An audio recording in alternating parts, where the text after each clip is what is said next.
ਮਿੱਟੀ ਦੇ ਟਿੱਬੇ ਦੇ ਸੱਜੇ ਪਾਸੇ ਟੋਬੇ ਦੇ ਨਾਲੋਂ ਨਾਲ ਨੀ ਵਿੱਚ ਚਰਾਂਦਾਂ ਦੇ ਭੇਡਾਂ ਜੋ ਚਾਰੇ ਬਾਬੇ ਤੋਂ ਪੁੱਛੀ ਮੇਰਾ ਹਾਲ ਨੀ।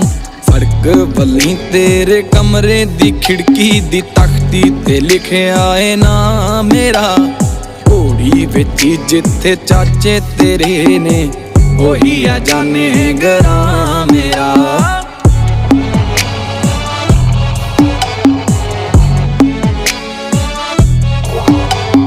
ਤੂੰ ਮੇਰੇ ਰਸਤੇ ਨੂੰ ਤੱਕਦੀ ਹੀ ਰਹਿ ਗਈ,